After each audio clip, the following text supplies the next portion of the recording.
Hello, everybody, and welcome to another episode of Time for Us. Today we have Isabel Georgina Taylor joining us. She has her master's in psychology. She is neuro-linguistic programming and behaviour change certified and is currently in training to be a somatic experience practitioner. Thank you so much for joining us today, Isabel. Thank you for having me. I think to give everybody a little bit of context, I reached out to Isabel, or we were put in contact with each other by a mutual friend, and I wanted to kick off a conversation with her because we're nearing the end of the year. It's that time where we're all going to sit down, reflect, and start writing New Year's resolutions.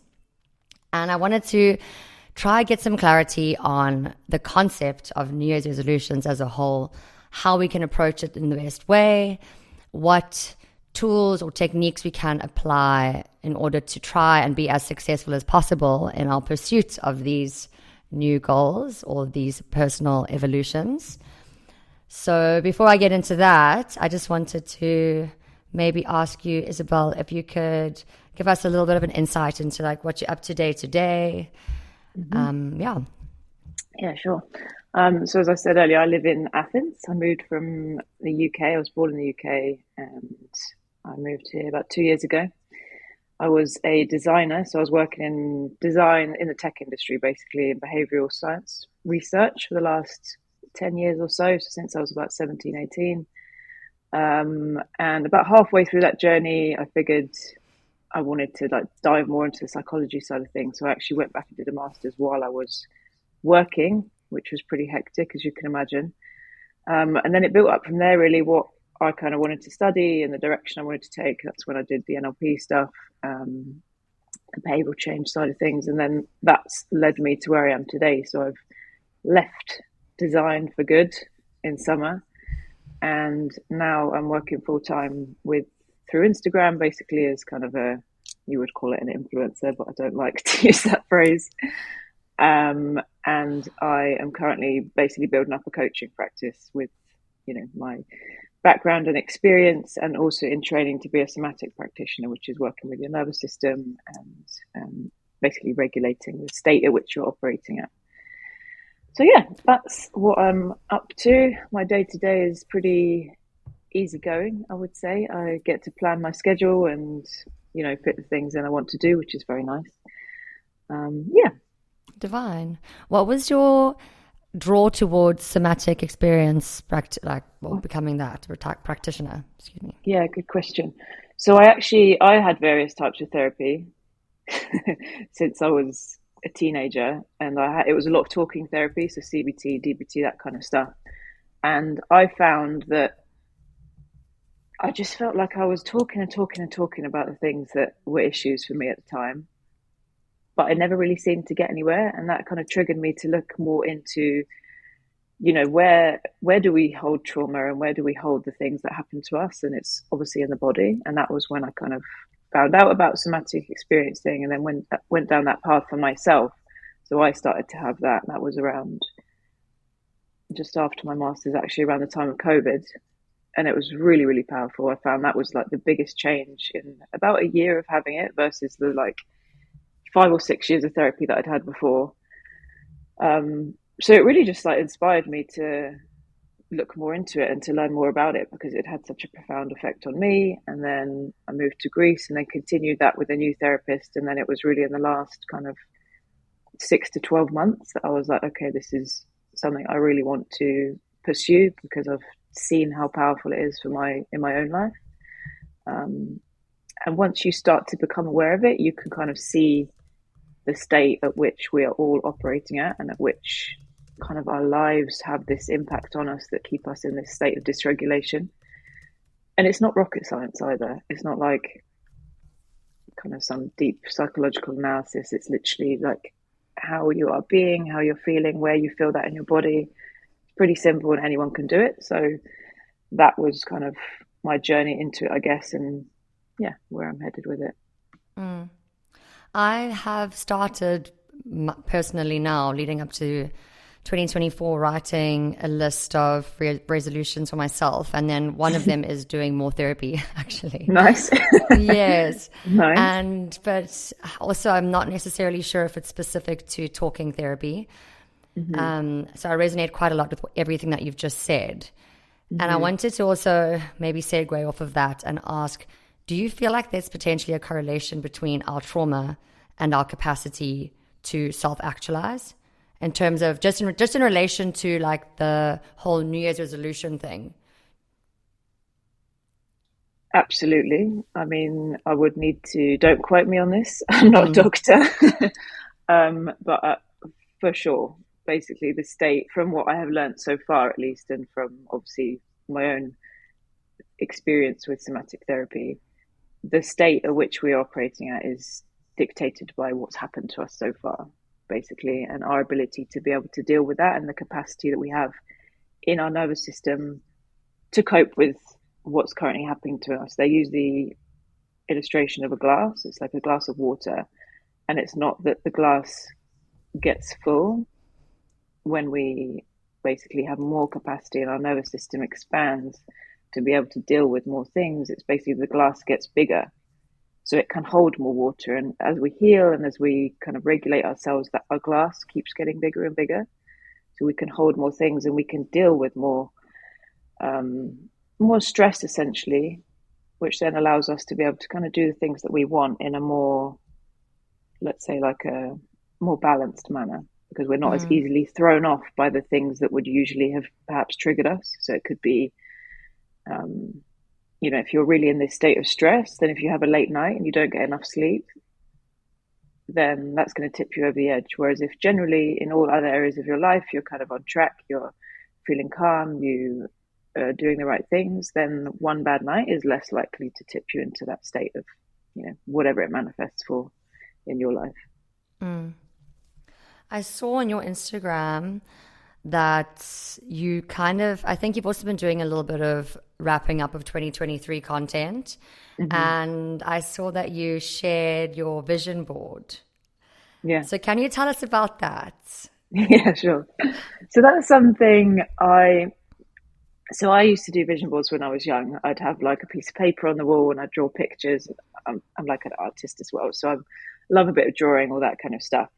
And it got to the point where I was like, okay, I'm doing these vision boards probably when I was about 21, 22, and nothing was really happening from them. Like nothing was coming true. I'd had all these dreams and aspirations, and I was like, I'm not really getting anywhere with it. Kind of the same as, you have your New Year's resolution, you write it down in wherever you write it down, and then 2 months later you're like, oh, I forgot about that, or I haven't done it, or I haven't actually taken any steps towards it. So really it was basically born from my own process of like, okay, I have these things I want to do. How do I actually get there? Because a lot of people, they set these things, but there isn't that process in place for, okay, what's step one? Who do I need to kind of become, and who do I need to show up as to actually get to that thing? So that is basically from that. There's a framework called Be, Do, Have. And it's basically who do you need to be in order to, who do you need to be? What do you need to do in order to have the things that you want to have, essentially? So it's based around that. And what I'd always done was basically break it up into all the areas of my life that I deem as important. It can be different for everyone. For me, it's basically kind of my purpose, like what am I doing career-wise? Am I fulfilled with that? My relationships, my social life, finances, obviously, kind of physical, mental and physical health. And I think that's it. There might be some other ones in there. I think there's environment and so on. And then basically in those areas, what do I want? And therefore, what do I need to do? And who do I need to be to get that thing? And kind of break it down into a process. And I find that has been one of, like, pretty small really when you think about it, but one of the most life-changing things that I've implemented in my year and my day-to-day. And that's actually why I push it so much on Instagram, because I think it's such a simple thing. It's basically free. You don't need anything to do it, but it actually has such a powerful impact for, having these things that you want to do and then sticking to them. So how do you think that what you did now was different to what you did in your 20s? Was it primarily around the shift of who do I need to be? Or how do you think it's different? I Like think in it was terms of the reason knowing. that, sorry, in terms of the reason that you've actually managed to achieve a lot of your goals, you know? I think the number one thing, as always, and as any like coach or psychologist even would say, always start with why. Like if you don't know why you're doing something, then it will just break down eventually because there'll be, life is busy, we have other stuff to do, there's stress and so on. It will get filled up. So if you don't have that clear why you are doing something, then it's going to be very difficult to stick to. So in my 20s, I had to say, okay, I want to earn X amount per month. I want to quit my job and do this. But very rarely, I think, if at all, did I ever have like a why. Do I want this? Why do I need this? Why should I do this versus just carry on as I always have? And that I'd say that is one of the first differences for me, was having kind of my reason as to why I was doing this and why I wanted this, and what's the cost if I don't do it. I think that's always a good one to have as well. Like, what is my life going to look like if I stay the same and don't carry on, on this path of kind of growth and self-improvement and so on. Another would probably be keeping it very simple and specific. I think I always, and maybe other people too, tend to have kind of these lofty goals of that might be quite complex and involve lots of things. But again, to get to that point of actually them being actualized, you need some simple steps to get there. So having it broken down as well is definitely one thing I would pin the success of it on. So would you say then that having resolutions, setting goals, and embarking on taking action in terms of these exercises does actually increase your likelihood of achieving them, your goals? Supposedly it does. So there's plenty of studies out there on New Year's resolutions. I can't quote them word for word, but I'm pretty sure that it's much higher the chance of you completing something if you do set it as a New Year's resolution. The problem then comes as to how people and whether they stick to it. And it's to do with kind of the behaviors in the first few weeks. What things are you making a habit versus not? It basically needs to become part of your character almost. If you're going to stick to it, it needs to become like like something you're not having to think about almost. Like when you get up in the morning, it's become a habit for me, for example, that I don't look at my phone.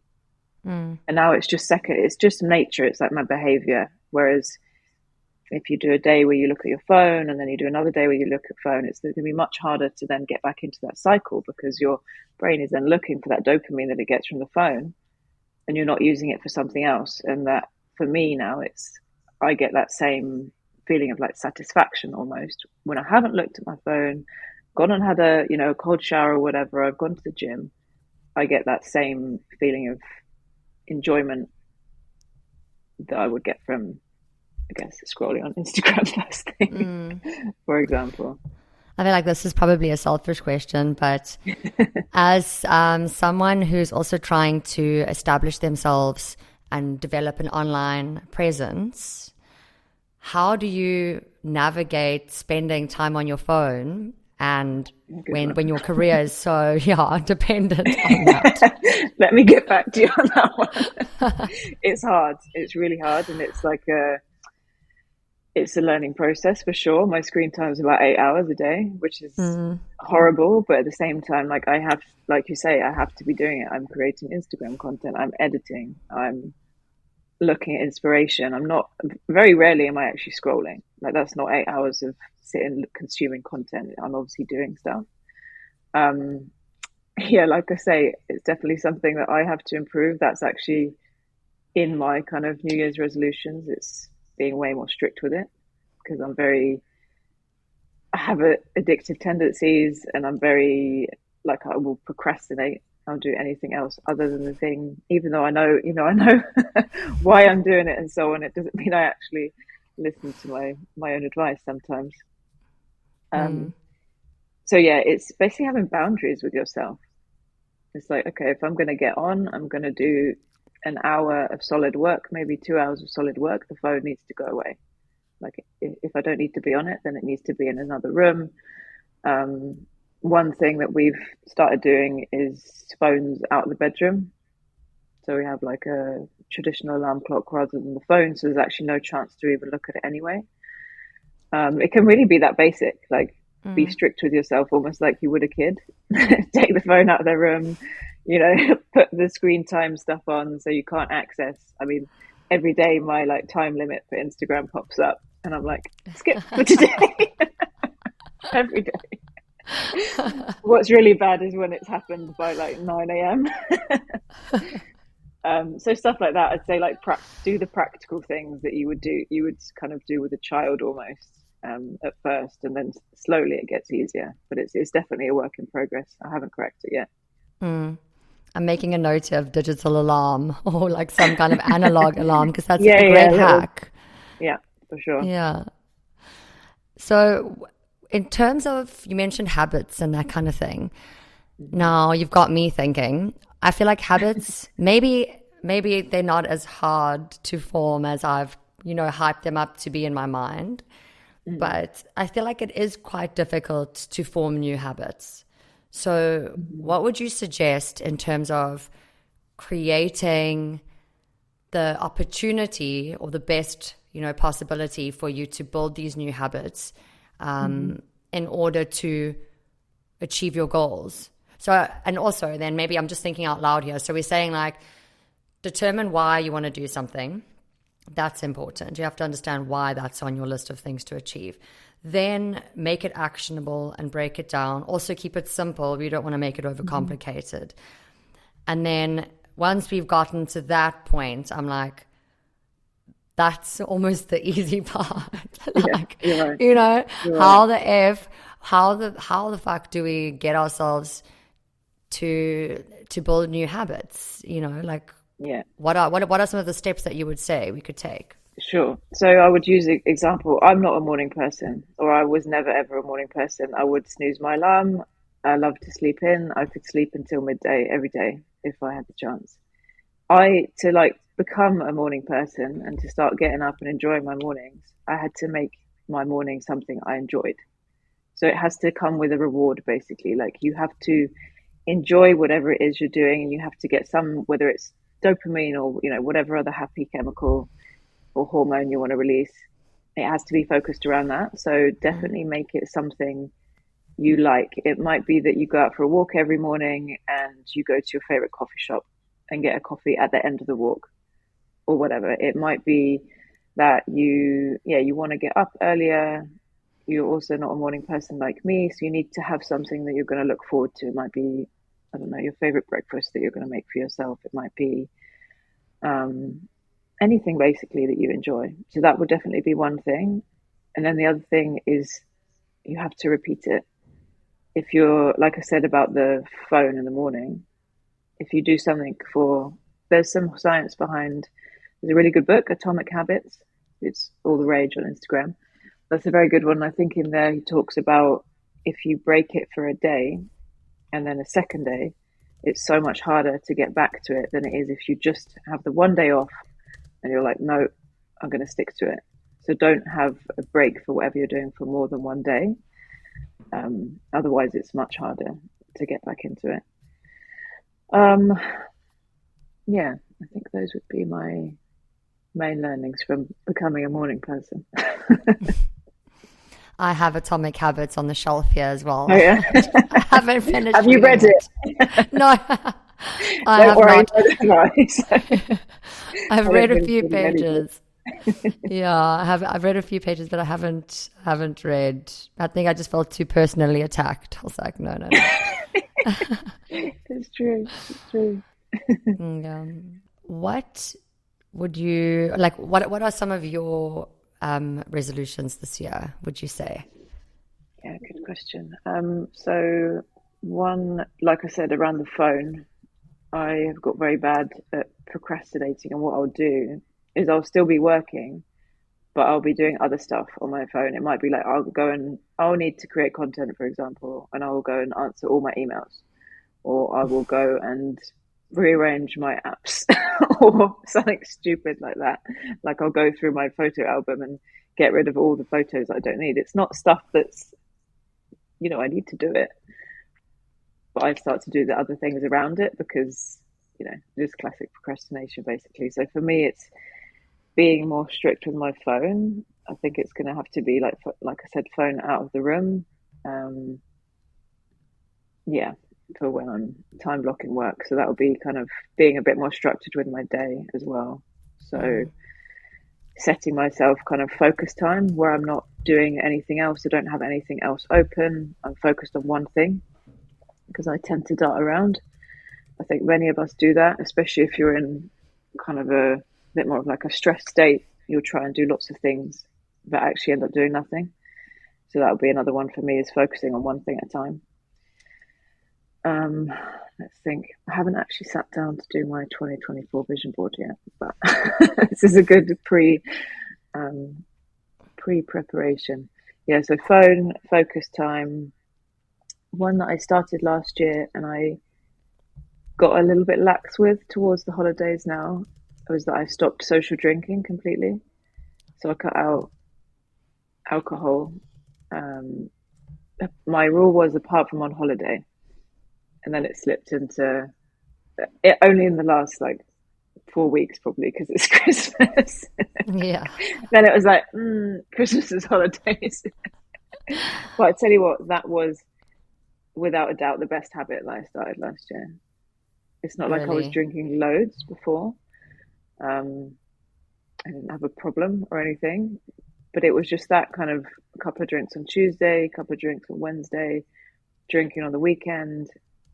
And it was like always kind of chasing my tail of feeling my best. And that was like mind blowing for me about a month into January this year, just how clear headed I felt and how much energy I had, how awake I was, how I wasn't struggling in the mornings, anything like that. So that was definitely an achievement this year, I'd say. And it's something I'd actually like to try going teetotal next year. Just to see. No, I've been threatening to do the no drinking thing for probably the last 5 years. It's really difficult. It's quite a difficult thing. It's so hard. Like it's a huge shift in headspace and probably even identity. Like if you're a social person, it's like, well, who am I now if I'm not, socially lubricated? It's really, really interesting. Like it sounds like quite a small, simple thing, but it was such a journey for me because it made me realize in all these situations where I'm just naturally having a drink just to feel comfortable there. Like just, that point where you're like 2 drinks in, feeling good, much more chatty than usual. You don't, it's that Dutch courage thing. And not having that was really like, oh, I need to learn how to act without it. Definitely. It doesn't need to be a problem for it to be something that you're using as, kind of like a crutch, really. And that's where it was for me. And learning to go out and party and so on and do all that kind of stuff without drinking was a massive change. Massive change since I was like 17, 18. So 10 years of drinking quite regularly to suddenly not was a big jump. I feel like I've tried it. I tried it once or twice this year, and I experienced very similar feelings to you in terms of that discomfort. And then, I kind of just like bailed. I was like, okay, look, maybe it's just not for right now. Not for me. Not for you. But I can see how it definitely impacts. I think if you have goals and you have ambitions that require all your energy, having a slight, moggy brain or a tiny bit of a hangover, or even I gave up drinking this year for a month, like straight. Nice.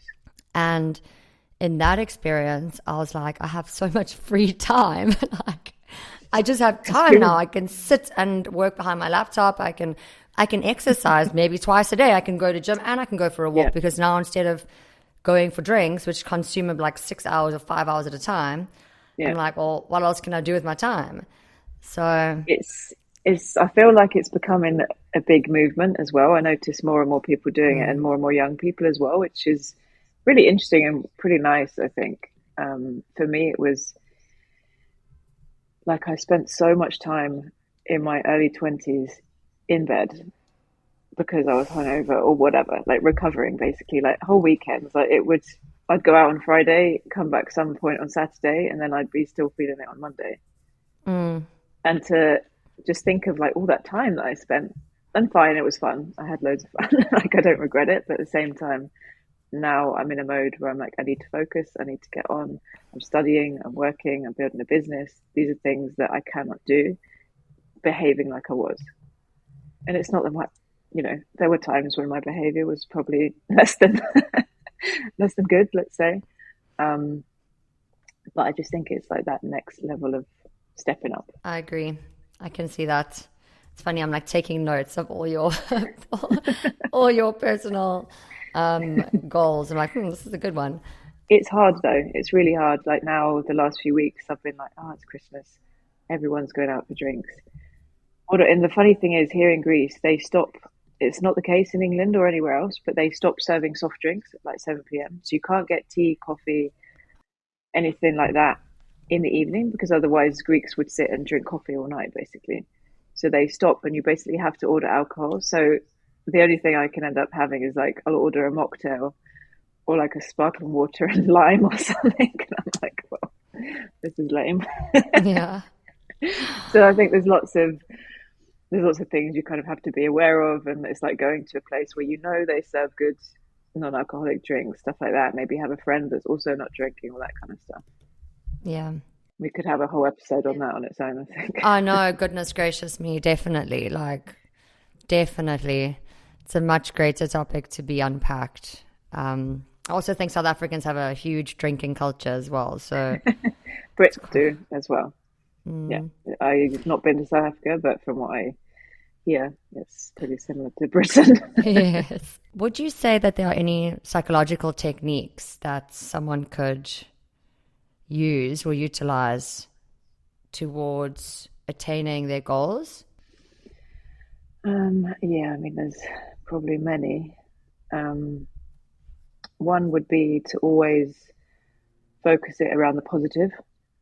So your goal might be, okay, cut out drinking, but instead that's like a negative, right? You need to, what's better for you and better for your brain because it feels good and we're quite sensitive souls. We need to be loved and whatever. If you turn it to a positive goal, something like, for example, in the morning, instead of like, I'm going to get up earlier, basically saying it from the negative side, you're going to be like, I'm going to get up and journal 3 things I'm grateful for example. So use it in whatever you do, make it like a positive pattern almost, like you're doing something towards the good rather than trying to stop yourself doing something to the bad. And if you make that a pattern, then it's basically like a more comfortable way, which then makes it more likely that you're going to do it because it feels better for you. It feels nicer, essentially. So to kind of treat yourself like you need to be looked after, like it needs to be positive, you need to be spoken nicely to, you need to feel good. So always have everything around it feeling good, it being good for you, you knowing it's good. It needs to be some kind of positive element in there. Otherwise, it's just going to become, oh, I have to do this. Oh, I'm not allowed to do that. Oh, I can't do this, whatever. So turning it into something, yeah, something uplifting for yourself, really. I would say self-compassion is probably a really important practice to implement. I know in my chat with Nicole as well, she was saying how Nicole Vignola, that if you do something to let yourself down or do something wrong, that being hard on yourself or beating yourself up about something is actually completely futile and it just makes the situation worse. Yeah. Yeah, exactly. Yeah, because there has to be an element of accepting that there's going to be failure as well. Like, of course you're going to fuck up. Of course you're going to get days where you're not going to do it. That's normal. And having a level of acceptance in there of just like, okay, that's fine. Shit happened. I'm going to get up tomorrow and carry on. is far better for you than like you say, beating yourself up about it, getting negative, and then you're like, oh, what's the point anyway? Because this just feels shit. So would you say that that's your kind of approach when you miss a day, or if you feel like you haven't necessarily stuck to the script on pursuing your goals? How would you handle that with yourself, for example, if you feel like you dropped the ball? Yeah, for sure. Yesterday, for example, I'd been pretty in a role of like getting up early, like 6:30, going to the gym, doing my journaling, whatever. Yesterday, I got up late, snoozed my alarm, got up about 2 hours later, had like a lemon pie or something stupid for breakfast, didn't go to the gym, all this stuff. And I was like, yeah, you know what? It doesn't matter. It's the end of the year. I need more sleep. It's winter. I'm tired. Um, it doesn't need to be every day. Tomorrow I'm going to get up. It's a new day. And today I did. I went to the gym. I was up early. So it's just that acceptance, really, and like you say, that self compassion of being kind to yourself and allowing yourself room to just be a human as well. We're not robots. And I think social media has this image that everyone is like on it all the time, up at 4:30, or these stupid influencer videos you get, having completely unrealistic routines. I think even the being teetotal one, it's a very extreme take on it, right? And it's kind of trying to find a balance that is healthy and works for you and is sustainable, because anything that's extreme is never going to work. And that's why the New Year's resolution stuff often doesn't work, because it's something so far away from your normal that there just isn't that bridging the gap in between. Yeah, does that answer your question? That's like a difficult, I guess, or challenging thing, because you kind of want to always put yourself under a little bit of pressure. And I feel like it's human nature to kind of say, well, I expect this much of myself, or I want to achieve this goal. I wonder why we like tend towards that level of like extremity. So it's like how I'm trying to wonder, I'm just thinking in my head, we're trying to find the balance between actually putting yourself in a situation where you have to work to achieve a goal. You don't want to set something that's too easily attainable. Or do you feel like maybe it's just set something that's attainable, and then when you attain it, that's also not necessarily a bad thing, rather than doing something that's unrealistic?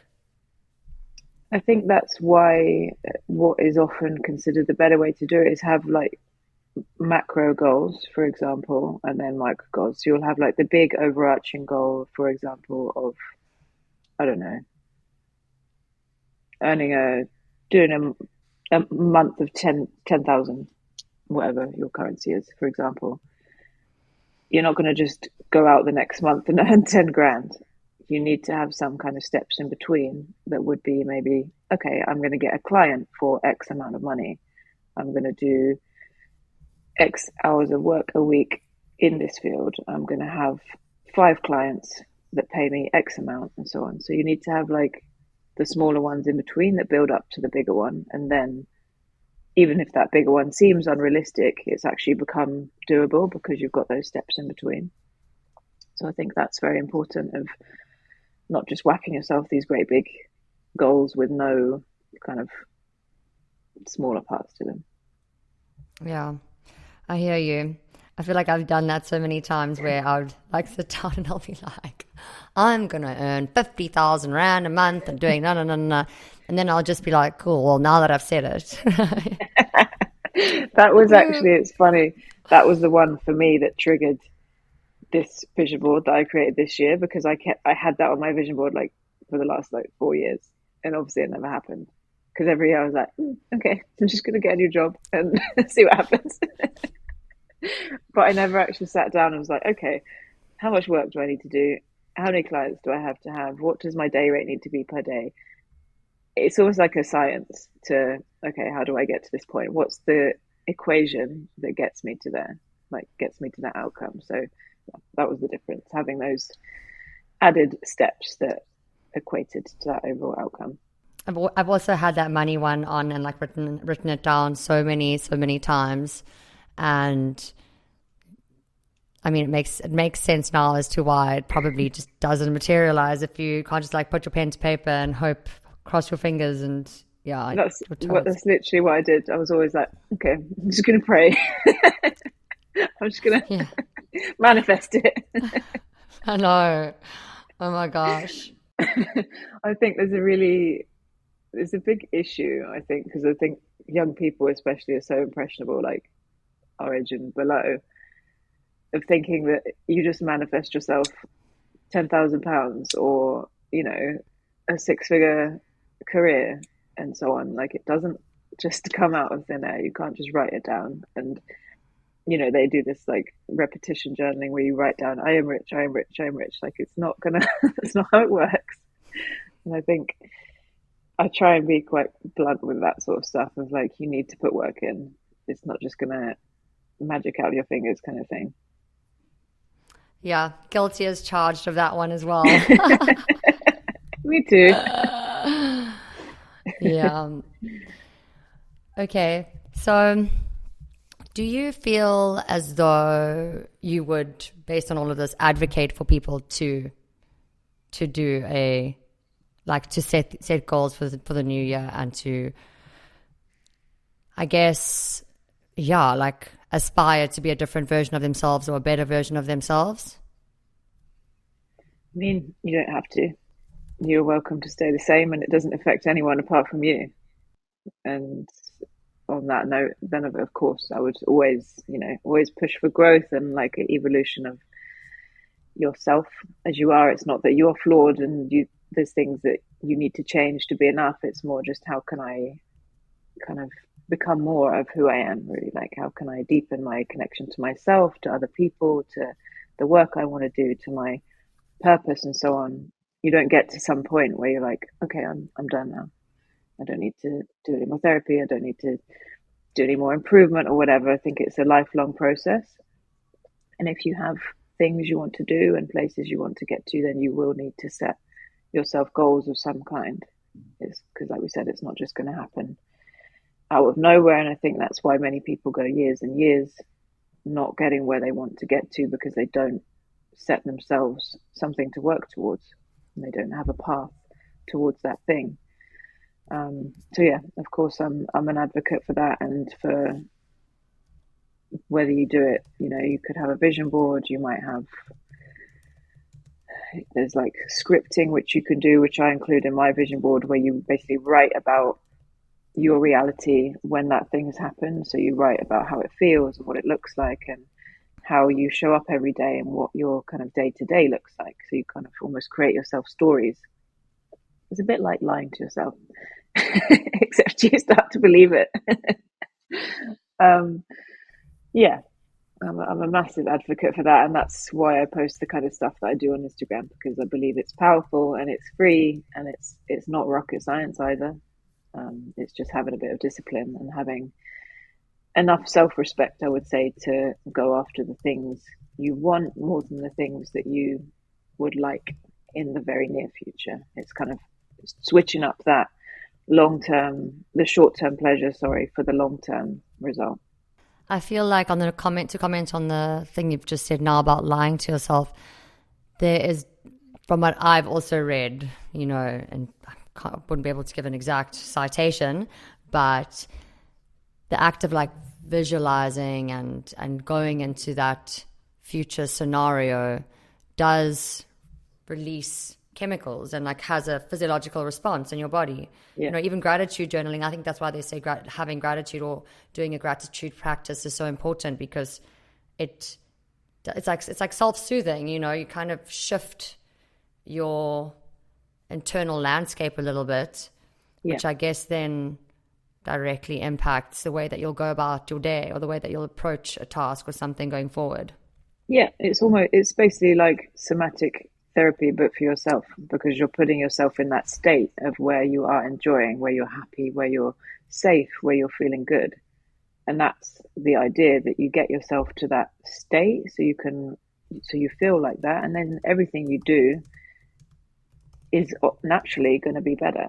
Like when you are happy, where you are fulfilled, where you are feeling good, naturally you're going to be a nicer person. You're going to be more likely to get on with the things you want to get on with. You're going to be less stressed. So you're, all the good stuff basically is going to happen. So I think that, that's a really key practice, actually, visualization of kind of imagining and feeling it. Where do you feel these sensations in your body? What does it manifest for you as in you? It's really powerful. You mentioned now feeling safe, and I think that's something that I struggle with personally. And I think, especially when you are under pressure or if you are chasing goals, you kind of, there's something about like your environment, or maybe you're just too much in your own internal world to register that you are safe. So I'm wondering if you do anything, or if you have any tips or anything around cultivating an environment in which, even if it's just subconsciously, that you're like sending cues that you are safe, or if there's a practice that you could do around that. Question. I mean, this is a massive topic, and we could have another 5 episodes on this probably. Safety is huge, and that's a big reason why, again, for me, doing the somatic therapy, like, that is basically the key to regulation, is that you feel safe. And I 100% without a doubt believe that unless you feel safe, you will not be able to do the things you want to do, have the things you want to have the relationships you want to be in, because you will be operating from a state of fear. So there's a lot of things you can do. Obviously, somatic therapy is the biggest one. But one super simple thing that you could just do, even as your listeners are listening in, you can basically look around your space. You give your eyes a chance to go from looking close up to far away, because basically the close up viewing is mimicking fight or flight, where you would need to be hyper focused on the threat. So the idea is that you look around the room and you turn your head.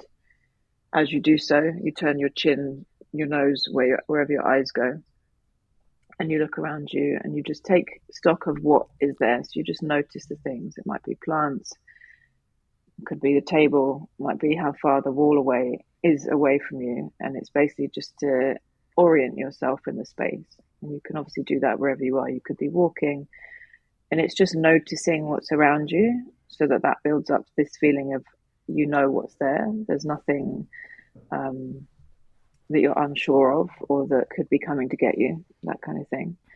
And you would do that while you're also noticing your supports. So again, that's the super simple somatic practice of just, like, right now, my feet are on the ground. I have my legs on the sofa, and I have my arms on my elbows on my knees. So my knees, the sofa, and the ground are my supports. And it's just noticing that feeling that you're being held. And it's basically, okay, in this moment, I'm being held up. I am supported, I'm safe, and like I'm here and kind of present in my body. And those are 2 very simple things that I do all the time. They're literally word for word from my therapist. It's a very common somatic practice, just for kind of creating a sense of safety in your body. And then another one would be, if you have like a stable environment that you're working in, for example, it would be to have things around you that mean something to you. So it could be, might be like a card from someone, one of your loved ones. It could be, I don't know, anything that could be a book or something that you can kind of relate to, and it has a story for you that's positive. For example, I've got cards from my parents up on the side. I have books from my childhood around. So they're like little pinpoints in your environment that can just ground you and let you know that you're okay and it's safe here. And it's something to kind of focus on if you find yourself getting stressed or feeling dysregulated and so on. Thank you. That's super insightful. I also feel like earlier you mentioned that that people don't have to write any resolutions, and that everyone, is obviously completely entitled to stay and be exactly as they are. I feel like sometimes, though, partly why people don't embark on writing resolutions is potentially like fear of failure or accountability. Like we all have had that, where we write that effing list and then put it down and you forget about it because you're feeling very inspired at the beginning of the year, and then you find it at the end of the year and you're like, oh God, like I did nothing that I said I was going to do. you need to look at why you struggled before. So like you set this before and you said to yourself you're going to do it a million times.